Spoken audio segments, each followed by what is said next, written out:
بسم اللہ الرحمن الرحیم۔ مفتی شعیب اللہ خان صاحب کے بیانات کے لیے مفتی صاحب کے آفیشیل چینل کو سبسکرائب کریں اور زیادہ سے زیادہ شیئر کریں۔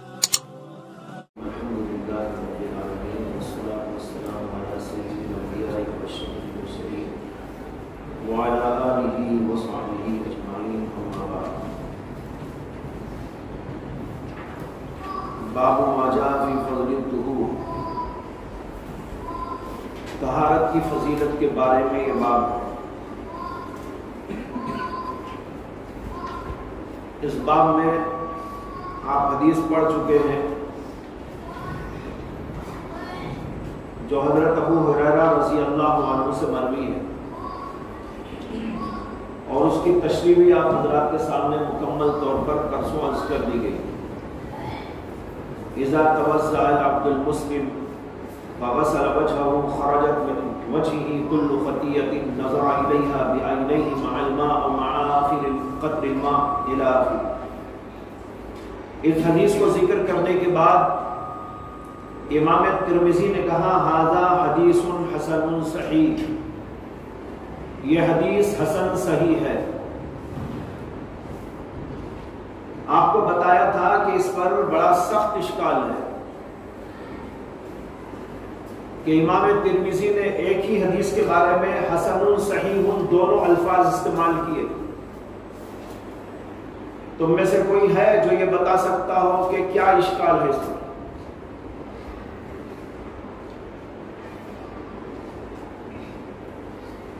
ھذا حدیث حسن صحیح پر کیا اعتراض ہے، کیا اشکال ہے؟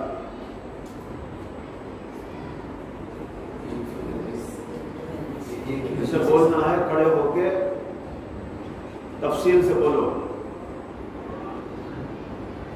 بولنے کو سب بول رہے تھے لیکن سب بند ہوئے۔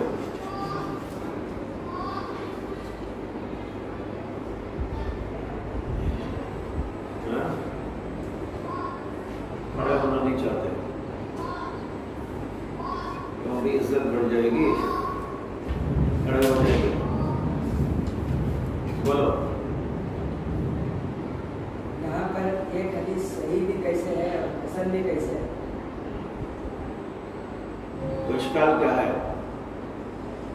تو امام ترمذی علیہ رحمہ جہاں بھی ایسا کہتے ہیں وہاں پر مراد یہ ہوتا ہے کہ صحیح سے صحیح جواب دے رہے ہیں یا سوال کر رہے ہیں؟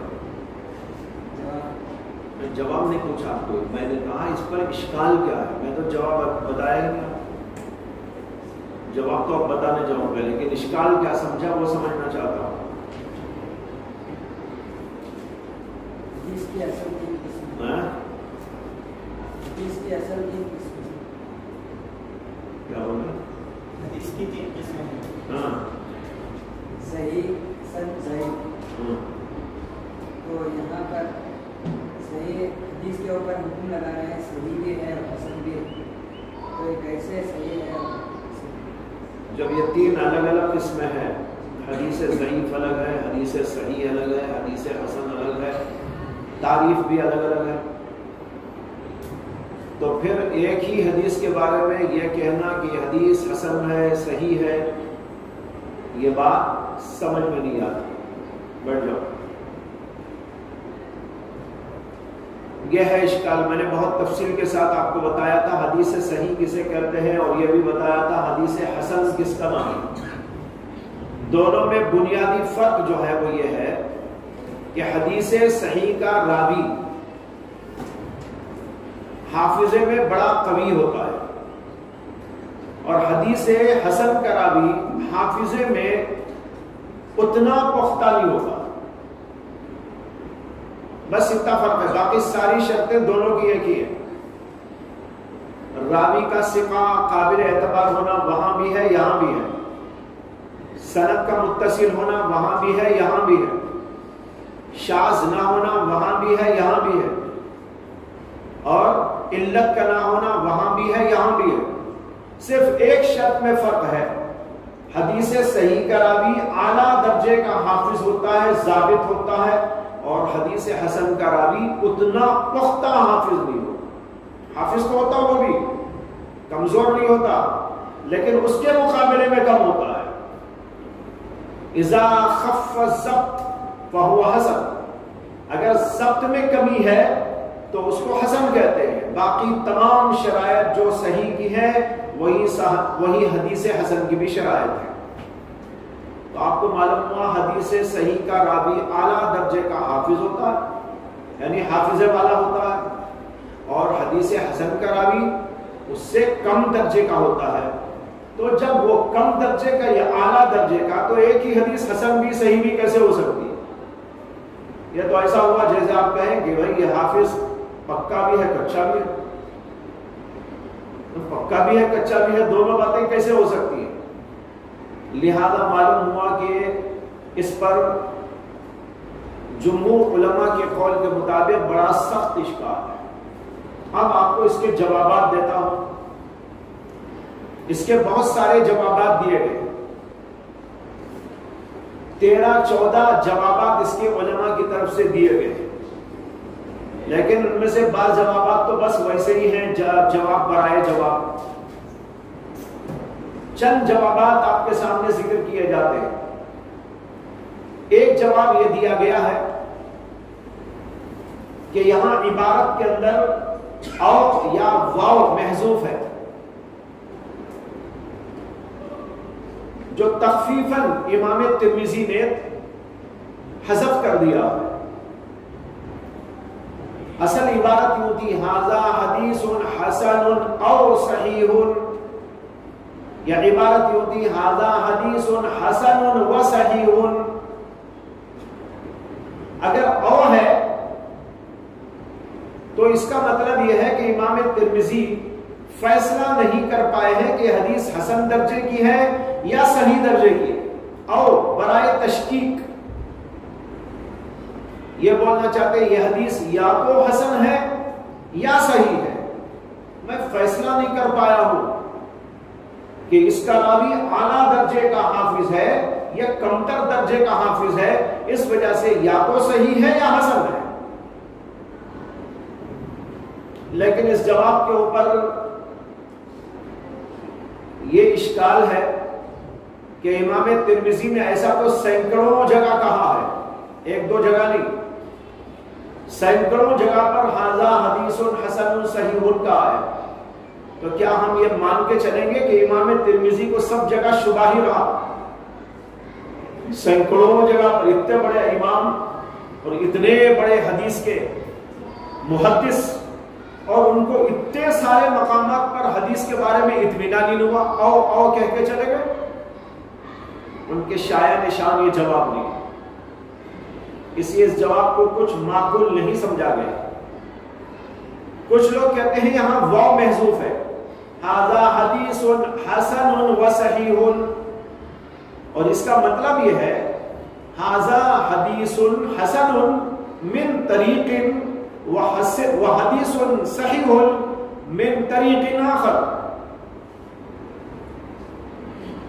بیچ میں واو ہے، یہ حدیث ایک سند کے اعتبار سے حسن درجے کی ہے اور دوسری سند کے اعتبار سے صحیح درجے کی. تو گویا اس میں امام ترمذی یہ بولنا چاہتے ہیں کہ اس حدیث کے دو طریق ہیں، دو سندیں. طریق بولے تو سند، اس حدیث کی دو سندیں ہیں. ایک سند سے ہم دیکھیں تو اس کا درجہ حسن کا ہے، اور دوسری سند کو ہم دیکھیں تو اس کا درجہ صحیح کا درجہ ہے. لیکن یہ بات بھی صحیح نہیں معلوم ہوتی.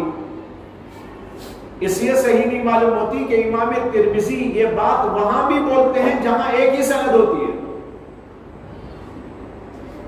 جہاں ایک ہی سند ہے وہاں بھی بول رہے ھذا حدیث حسن صحیح. اسی لیے بعض جگہ پر وہ لگاتے ہیں ھذا حدیث حسن صحیح غریب. غریب کے معنی ایک سند. تو اب دیکھو غریب بھی لگا رہے، ایک سند ہے بھی بول رہے، اسی کو حسن بھی بول رہے، اسی کو صحیح بھی بول رہے. تو اگر دو دو سندیں ہونے کی طرف اشارہ ہے تو پھر ان جگہوں پر یہ بات کیسے چل پائے گی جہاں پر امام ترمذی بول رہے حدیث حسن صحیح لیکن ایک ہی سند موجود ہے؟